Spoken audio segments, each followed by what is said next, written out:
Hello team, it's time for the Daily Detangler.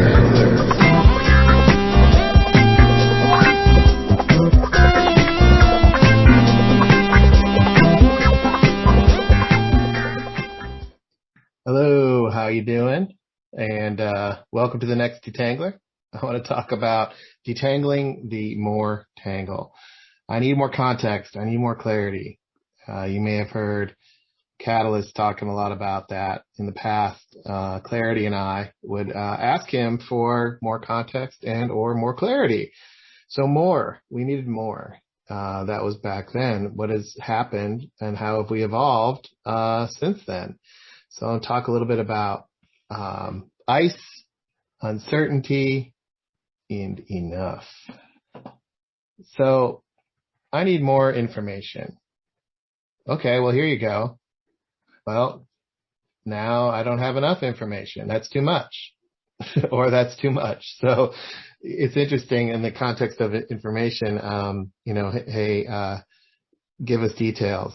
And then we need to keep it simple. It's too many words. It's like this sweet spot that is really hard to nail down. And the more tangle is very much alive in that space of sharing information, exchanging information, sharing what you know, and having other people relate to it, and processing that.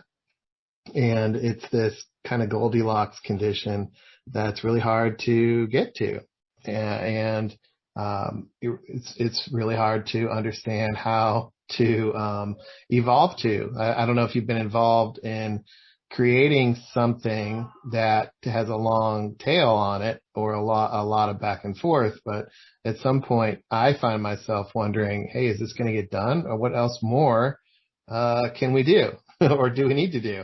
And it's a lot.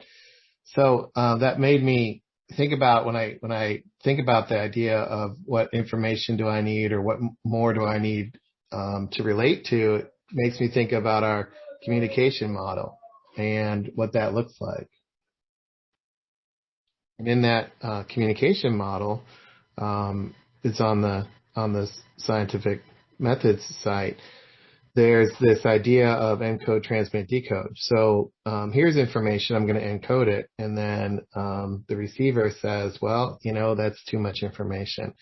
And there's a lot of structure in between that. And what I found is, in trying to be disciplined in how I communicate, I find myself on the encode side spending more and more time trying to make things relatable and accessible. And I guess only you can tell me if that's happening. But I'm trying to spend more time into structuring out the information that I share, as well as, what is the purpose and the intent of me sharing it? Is it, helpful? And I'd love to hear your feedback on that. And to me, when I think about this challenge of more, it can really bog down communication by just asking for more, whatever I need, more information, more background, more explanation, more email information, whatever can actually create some barriers to communication, and it's an unintended consequence of trying to be engaged. And that's what the tangle is about. Is, to me, when I try to think about how do I get engaged and how do I help, the tangle makes me wonder if I'm doing that right. Am I doing what I need to be doing? And am I processing what I need to be processing? And am I engaged in a way that is going to help me relate? If not, then what else do I need? What else do I need? What more do I need? So the challenge that I've kind of come to understand is, the challenge with more is I can think about it in terms of what the other person might need from me, and I'm really not that good at that. So, they may need more information, or they may need more context too. So I can't assume what they need, and I think that's been part of my journey, is to try to put myself in other people's shoes and not be so me focused, and to say, okay, well, I can't assume that the other person knows what I know. I can't assume that they're just going to be able to figure it out and internalize and use what I send. So how do I make things more digestible or more accessible to them? And in my past, I would say, well, I understand, Catalyst, that you want me to understand these things, or you're trying to share these things with me, but I need more context. I need to know when something's happening, where it's happening, and why it's happening. And in that process, I would get him really super frustrated and really create a lot of burden in that communication process. I would ask him to encode more and more and more and more. And it was really hard to move forward for both of us. I felt stuck that I didn't have what I needed, and he felt frustrated that he couldn't give me what I need. And also I created a lot of extra quote unquote work for him. Right. And then when I talked to Clarity about this detangler, when he was asking for more clarity a long time ago, a year or so ago, what was he looking for in that? And it was, what can I focus on? Am I focusing on the right things? What am I missing? And what can I do to take action? And I need more clarity because I want to do those things, and I want to be able to engage in that way. So both this idea of more context and more clarity, or the more tangle, is rooted in this interesting thing about, like, this is what I need to engage. This is what I need to act. This is the perception that I have, is if I get this information, or if I get this context, or if I get this clarity, then I can quote unquote take action. And that is a journey of understanding that that's not actually required for me. I can take action without having everything that I think I need. And I can take action without having all the information. So what does that look like? So one example of this in the recent past is Catalyst said, hey, go watch how ice melts. What else do you need to know? In my old days, it would be, well, I need more context. I need more information. And today it's more like, okay. But he had a very specific ask to that, which was take an ice cube and watch it melt on your desk. And so I don't know when he asked that, but maybe 8 or 9 months ago. So it took me 9 months, but I actually took an ice cube out of my ice tray today because I was doing the more detangler. And I was like tangled up on, maybe I need more information, or maybe I need more context. And I told myself, well, no, I don't. He's been asking for this for 8 or 9 months and I haven't done it. What more do I need? How hard is it to take an ice cube out of the ice maker and plop it on my desk? So what else do I really need to know other than that? And so let me take a look. So here's my ice cube, and I had to go buy a new freezer to get the ice cube to match his picture. No, just kidding. My refrigerator did go out, and it's creating new ice cubes. So I didn't go buy the refrigerator just for this exercise. But here's the ice cube at 5 minutes. 10 minutes later, right? 15 minutes later, 30. You can see it. And it was actually interesting how big of a puddle it made after an hour. And it took 90 minutes to fully melt. And here you can see that spot right there that I'm going around. That's the ice is gone, but this is discolored because it's so cold. So the wood got cold, or the wood grain got cold. So it took 90 minutes for ice to melt. So there you go. That's the answer. But the interesting thing about that is, how did I approach that? Did I approach that as a task to be done, or am I curious? And this exercise comes out of not only was he asking, but it comes out of the conundrum on why, what, and why are so important. So that was the conundrum that we went through. And, the ask in there was, how does ice melt? Well, looking at this picture, ice melts basically very slowly, but it's constant. And the conditions or the environment around it makes it melt. And, technically speaking, it's it's like the temperature of the room or the temperature of the desk is warmer than the ice cube. So that energy is, you know, that energy is being transferred. The energy from the room or the desk, that heat is being transferred to the ice. And because it's warmer, the ice starts melting because that surface where it touches eventually passes the melting point. So the ice cube itself could be frozen, but the surface of the ice cube at some point, you know, gets above the melting point. And so that energy that was created in the desk or my hot air as I'm talking in the environment begins to melt it. And as it's doing that, you can see in the last picture in the bottom right that the ice actually makes the surrounding area a bit cooler. This was right by my left hand, and I could actually feel the temperature drop between my left hand and my right hand. I could feel the ice, evaporating, if you will. And that's an interesting. These are interesting observations, and I'm trying to articulate and communicate how ice melts. And he asked in that conundrum, how would you explain it? So I just did. So, I just did that. But why did I do it? What more information am I learning by doing? Right? So instead of on the front end, what more information or what context do I need? Doing the exercise, not treating it as an activity, but saying now what's happening? What more am I learning? And it becomes this idea that for me, that by engaging in the activity, that I'm learning by doing, and I'm engaged versus asking for more information. I'm active now in the ice cube exercise versus passive. And on the passive side, for 8 or 9 months, I told myself, well, why do I need to get an ice cube? And what's in it for me, right? I don't have time to sit around and watch ice melt. Who has time for that? What do I get if I what do I get if I watch an ice cube melt? And then how, what will my reward be? Will it be actually more work? If I actually do this, is Catalyst going to give me more work to do?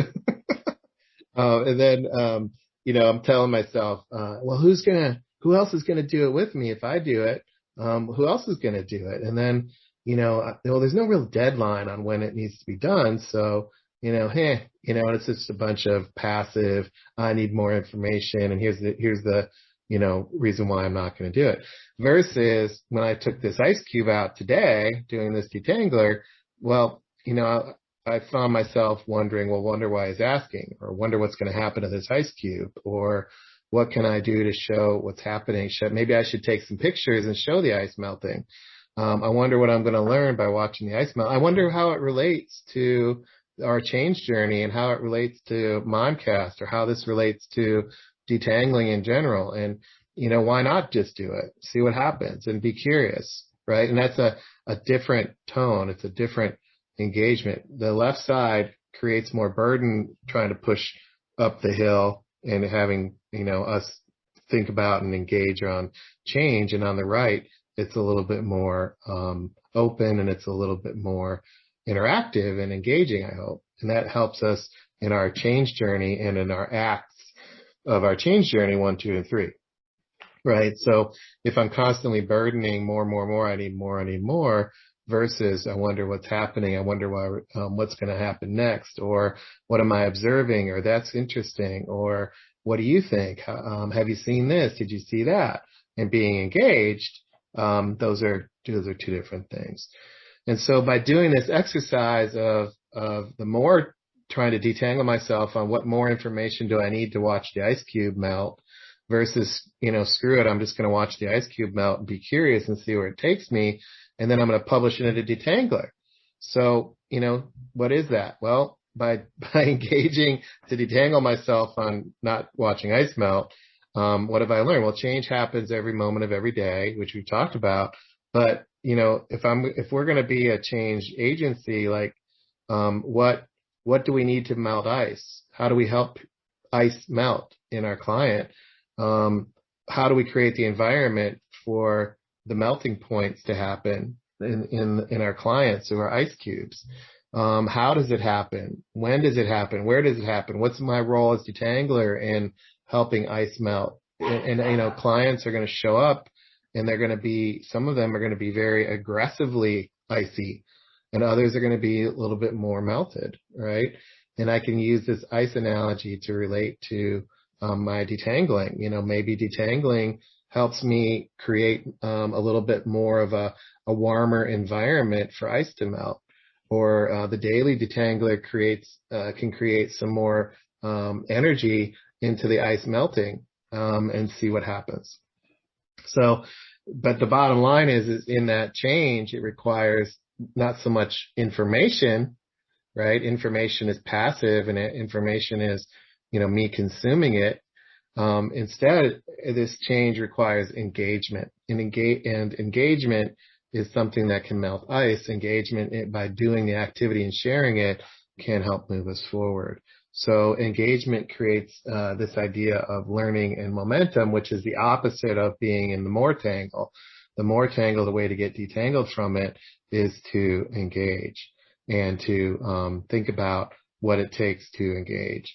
And what I want to learn is information, but what I need to act is doing, and it's engagement. So there's a big difference between what I think I need to know, what more I think I need, versus what more can I do to engage.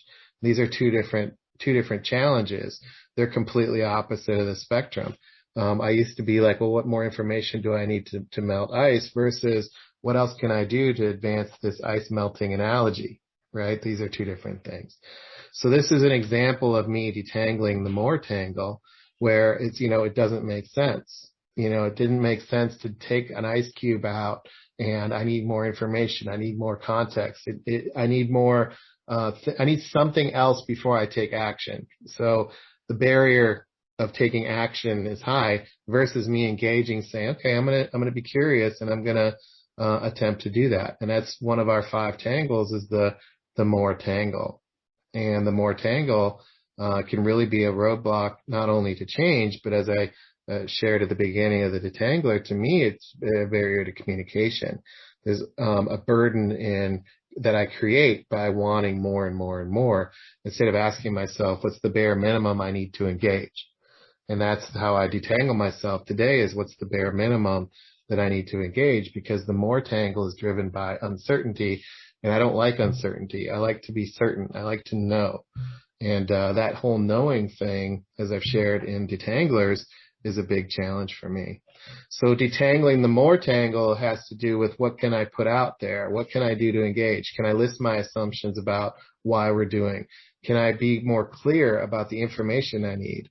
That's one of the things that I've learned from clarity is, clarity comes from somebody taking ownership of what it means to be clear. Like, clarity isn't necessarily created by you for somebody else. Clarity is created by yourself based on how you engage. To me, that's how I'm internalizing this idea of clarity. And then what am I concluding? Ask for feedback, verbalize what's blocking me, given it an identity, and share it. Don't avoid it. Put it out there. Here's what my challenge is. Here's what's blocking me. And then, what do you think? So that's my thoughts on detangling more. And this relates to the idea of, it's the experience stupid. I took the ice cube out and I watched it melt, and that thing made a huge puddle. I'm surprised how big of a puddle the ice made. And isn't that the story of change? Look how big that puddle was, and how much of the surface it affected by melting. And I think that's a great analogy that I wouldn't have thought of if I hadn't done the experience. So it's the experience stupid, and have courage to admit when I'm a little too slow. It took me 9 months to melt ice. So what? So sue me. At least I did it. Better late than never. So having courage and putting that out there. And then I shared a little bit about this idea of connecting the dots to detangle myself with the more tangle, and pulling that thread to help me overcome it. So that's been today's Daily Detangler, and I will talk to you tomorrow. Take care.